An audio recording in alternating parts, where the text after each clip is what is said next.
Breaking news po mga kababayan. Malupit ito na balita. Dating Senador Juan Ponce Enrile nasa ICU at nasa malubhang kalagayan ito. Nasabi po sa balita ni Jingo Estrada ay talagang no chances of reviving. Hala ka, mga kababayan ko. Ito na ang kalagayan ni Juan Ponce Enrile. 100 plus naman na kasi ito mga kababayan. Talagang sing-edad na po ito ng mga centenarian na matatanda na. Talagang kinapitan na po ng malubhang sakit ito. Ito na po ang balita. I have just received a very, very sad information that our former colleague, former Senate President Juan Ponce Enrile, is currently in the intensive care unit of an undisclosed hospital suffering from pneumonia. And I heard from a reliable source, a very, very reliable source, that he has slim chances of surviving. And I hope all of us here present can have a short prayer to be led by Senator Joel Villanueva, if it's possible, Mr. President. Senator Joel Villanueva is recognized. May we ask everyone to rise and give a moment of silence. Dakilang Diyos, Ama naming sumasalangit, kami pong lahat ay lumalapit, naninikluhod sa iyo, humihingi ng tawad sa anumang kasalanan na aming nagawa sa isip, sa salita o sa gawa. Sa mga oras po na ito, amin pong idinadalangin at idinudulog sa iyo ang buhay ng isang aming colleague, mentor, Senate President, kamanggagawa, tagapaglingkod, naninilbihan para sa aming mga kababayan, Senator Juan Ponce Enrile. Ikaw, O Diyos, ang may hawak ng kanyang buhay. Ikaw ang nagbigay ng kanyang buhay. Ikaw ang nag-inspire at humawak ng kanyang buhay para marating niya kung anuman ang kanyang narating sa mga oras na ito. Hinihiling po namin ang iyong paggabay, ang iyong direksyon, ang iyong paghipo at pagbibigay ng kagalingan sa bawat kalamnan, sa bawat suluk-sulukan ng kanyang buong katawan. Hawakan mo po ito at hinihiling namin ang iyong intervention sa kanyang buhay. Tulungan mo rin po ang kanyang mga pamilya at mahal sa buhay at tunay, O Diyos, na ang tanging dakilang plano at ang iyong ninanais sa kanyang buhay ay mangyari. Kami pong lahat ay nagkakaisa at patuloy na inilalapit sa iyo ang buhay ng aming minamahal na Manong Johnny Ponce Enrile. Sa iyo pong lahat ng papuri at pasasalamat at kiniklaim namin, O Diyos, na ikaw ay patuloy na maluluwalhati at mapaparangalan sa buhay ng aming minamahal na Juan Ponce Enrile. So yan mga kababayan, matindi ang balitang ito. Tila malubha ang kalagayan niya. Susunod yan, nasa ombudsman. Halaka. Nakaligtas pa nga sa plunder case. Tama lang na pahinga na lang siya. Naku po, ang daming mga bumabatikos pa rin. Sino sunod sa ICU dyan sa palasyo? Halaka. Tama lang sa kanya yan. Dami nagpahirap na Pilipinas, ginawa niya at dami ring nakurakot na pera ng bayan. Naku po, daming basher dito. Magpahinga ka na, ang dami mo nang nakulimbat. Naku po. He is one of the juniors primary advisors.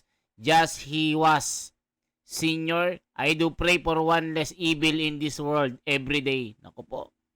Idalangin kong matuluyan na sana. Sana tanggapin ka ni Lord. At kung hindi man, bad karma mo yan. Naku po mga kababayan. Matindi ang mga bashing dito. Unta niya mo, pod mo panahon. Nako, kukunin ka na ng jablo. Laka. Matagal pa ba siya mawala? Dapat ngayon na. Ayan, tignan nyo, maraming pong nang babas kay Juan Ponce Enrile. Di natin hawak ang buhay, ngayon malakas, nagsasaya, lumalaklak ng alak, bukas di ka na magigising. Kaya gumawa na ng tama para maalala kayo ng tao na mabuti. Yung maalala kayo na kinasusuklaman ng mamayan katulad ng ama mo. Halaka. Pahinga ka na lang, Lo. Dapat si School Bukol ang mag-lead sa prayer para magbago na siya. Ayan, daming mga dito, mga sinasabi po mga kababayan. Talagang ang dami pong mga nang babash kay Juan Ponce Enrile kahit na 50-50 ng buhay niya. Kasi nga marami daw nakulimbat, marami daw ninakaw. Nako po. Mga kababayan, patawarin nyo na po siya. Kung meron man siyang kasalanan, pinagbayaran na niya kasi kinuha na ni Lord. Mga kababayan ko, huwag nyo na pong i-bash siya kasi lahat po tayo pupunta po dyan. Panapanuhan lamang po yan.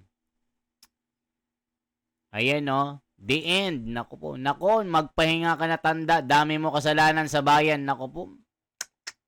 Don't die yet. Naku. Sana kunin na... Naku, daming bash dito. Ayoko nang basahin. So, yan po ang nangyayari. Ayan, no. 100 birthday ni Juan Ponce Enrile. Ito po, mga kababayan, na 100 birthday niya. Martial law naman ito. Bringing real people. Tignan nga natin tong 100 birthday ni Juan Ponce Enrile dito. Ito po mga kababayan, panoorin nyo po. 100 plus na kasi ito si Juan Ponce Enrile.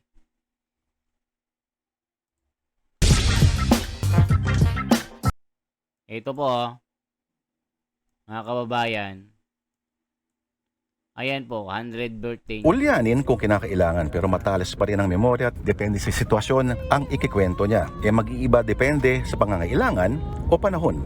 Gaya na lang noong 1986 presko na pineke raw yung ambush sa kanya noong September 22 na isa sa ginamit na palusot para mag-martial law. Na ngayon ay iba na ang kanyang tono. Ayun, kaya para sa maraming kabataan, lalo na yung mga hindi nagbabasa ng kasaysayan, si Manong Johnny ay isang nakakaaliw na punchline. Bilang itong lolo na sinasayawan ng mga dinosaur ng mga alaga raw niya noong kabataan. Bilang saksi sa mga pangyayari sa Biblia, sa lumang tipan, mula pa sa unang sabog mula kadaliman, hanggang sa hardin ni Eva at Adan, hanggang sa huling hapunan, at ang inri na nakalagay sa ibabaw ng krus. Aba, kanya pala yan, pati ginamit na kahoy, wala kagayan. Sa mga nangyayari sa revolusyon ng Katipunan at napakarami pang iba na hindi mabilang. Ayan mga kababayan. Kasing edad ng mga dinosaur pala ito. Malupit talaga mga kababayan ko. Puna ni BP Sara, Independent Commission. So anong masasabi nyo po dito sa kalagayan ni Juan Ponce Enrile, mga kababayan ko, na no chances of reviving, ibig sabihin, nasa matinding kalagayan ito. 99% not surviving, 'di ba mga kababayan? 1% yung niya. 1% yung life niya, 99% na hindi makakaligtas. Anong masasabi niyo mga kababayan ko? Nako po, ito po ang kalagayan ni Juan Ponce Enrile. Talagang panahon na siguro para magpahinga kasi matanda na ito, 100-year-old na. Panahon pa ng mga dinosaur ito, mga kababayan. So, kung ano man yung mga naging kasalanan niya, patawarin nyo na. Patawarin na natin. Kasi si Juan Ponce Enrile, siya yung kinaiinisa ng mga taong bayan dahil sa kanya mga birada. At marami ding kinalaban ito na talagang maraming nabwisit din dito. Diba? Ayan, dahil sa plunder, mga kaso ng mga graft and corruption, hindi makulong-kulong. So yan yung mga puna ng mga taong bayan. Mga kababayan ko, binabasa lang natin. Pero sabi ko nga sa inyo, Kung ano man ang kanyang mga naging kasalanan, ipagpasalangit na ninyo. Ipagpasalangit. Kung ano yung nagawa niya sa lupa, Diyos na ang bahala sa kanya.